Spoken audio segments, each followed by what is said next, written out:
Hi, I'm Darren Miles with Darren Miles Photography from beautiful sunny Naples, Florida. But not today. Today I'm coming at you live from fantastic New York City. And I went to Photographic Candyland, also known as B&H Photo, to pick up a lens that I've had a lot of requests to review. This is the Panasonic Leica 25mm f1.4 for the Micro Four Thirds system. We're going to run this lens through the paces here in New York to find out how good this highly regarded lens really is.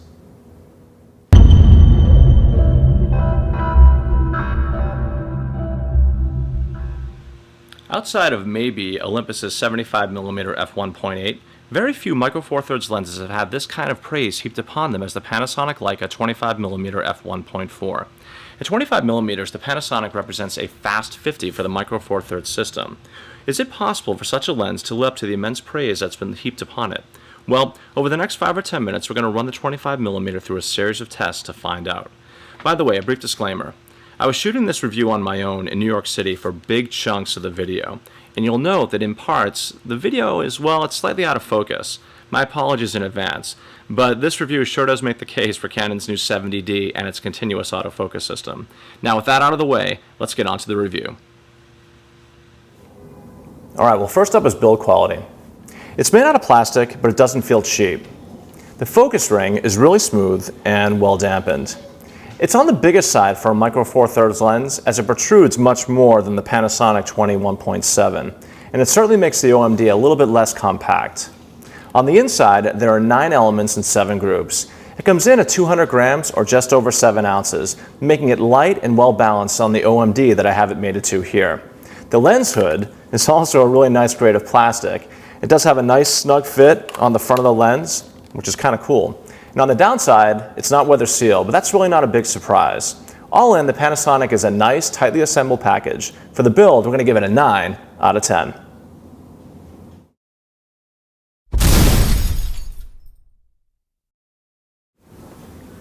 Okay, so up next is focus speed and accuracy. If I could describe the Panasonic Leica in a word, that word would be fast, blisteringly fast. And it is also deadly accurate. I picked up this lens yesterday and I probably shot 300 or 400 pictures with it, and it's absolutely amazing to me how quickly and accurately it is to capture focus. It's a really impressive performance, but it's one thing to talk about it. It's probably another just to demo it real quick. What I'm going to do is, the beep is on, I'm going to focus on a couple of things that are far away and up close to give you an idea as to how quick it is. So right now I'm focusing on the Empire State Building, which is way off in the distance, and I'm at the minimum focusing distance, and bam, you hear that beep? It's almost instantaneous. Now I'm going to focus on something very close, this book right here, and it too, it's instant. I mean, there's literally, it's ultrasonic fast. It's a really, really impressive performance. So all in, the Panasonic focuses very quickly and very accurately. We're going to give that a 9.5 out of 10.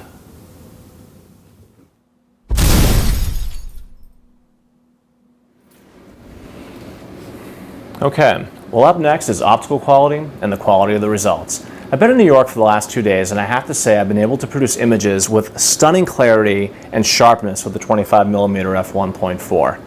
I mean, I've been able to render some beautiful photos of the city. It performs very well in low light, and the color rendition, everything is just excellent. If I had to come up with a negative for the Panasonic, it would be that it exhibits quite a bit of chromatic aberration in high contrast situations. Chromatic aberration is purple fringing between light and dark areas. With the Panasonic 25, it's very noticeable. I mean, it's a very defined line between light and dark. Fortunately, most software today can actually manage and handle that pretty well. But with all my reviews, it's one thing for me to tell you about the optical quality. It's probably better if I just show you. The next minute to a minute and a half are going to be videos and stills taken with the 25mm f1.4, and the Panasonic does not disappoint.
So up next is value.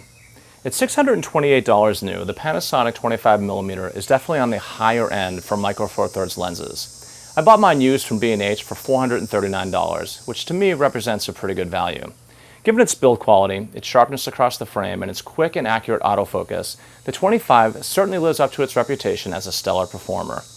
On the downside, the lens is not weather sealed, and I'm not sure if I got a bad copy, but I seem to be seeing a bit more chromatic aberration than what I've read about, at least on the Olympus OM-D.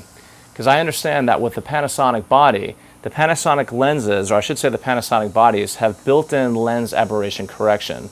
So what I'm seeing here may in fact be less of an issue on, say, a GH3, for example. Moreover, with software today, like Lightroom and even Aperture, for example, they do a pretty good job of handling chromatic aberration. So with that one little nit aside, the Panasonic actually impresses. However, relative to other micro four thirds lenses in similar focal ranges, like, say, the Olympus 45mm f1.8 or the Panasonic 20mm f1.7, there are other comparable lenses out there for considerably less money.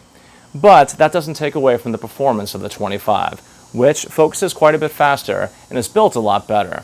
So all in, for value, we're going to give the Panasonic 25mm f1.4 an 8.5 out of 10.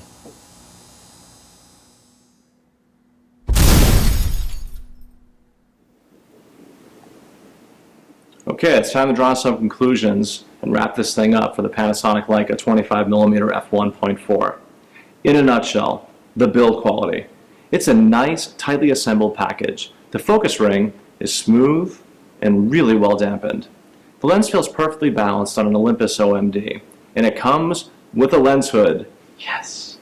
The only real downside is that the lens is not weather sealed. For build, it's a great effort. We gave it a 9 out of 10.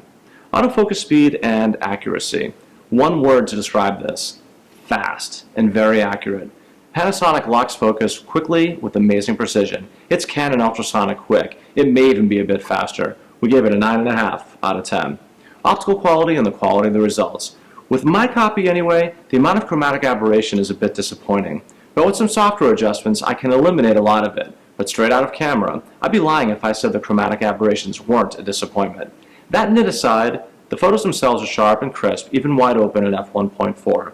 Chromatic aberration aside, it's a great performance. We gave it an 8 out of 10 for optical quality and a 9 out of 10 for the quality of the results, as the results again look really good with the chromatic aberration removed in Lightroom 5. Value.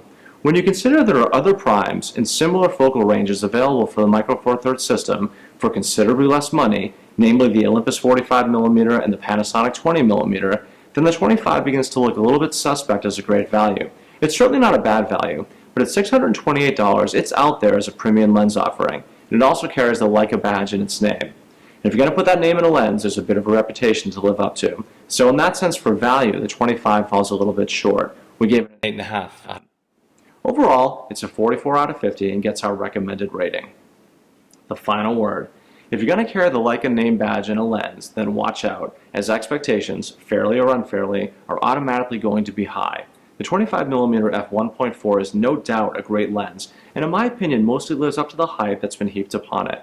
I just wish the lens didn't have so much in the way of chromatic aberration. Again, not that they can't be fixed, but it's just another step in the process to get your images to the promised land. This is Darren Miles with Darren Miles Photography here in beautiful sunny Naples, Florida, and until the next time, happy shooting. Oh wait, before I go, if you like these reviews and would like to see more of them, then please subscribe. Thanks again for watching.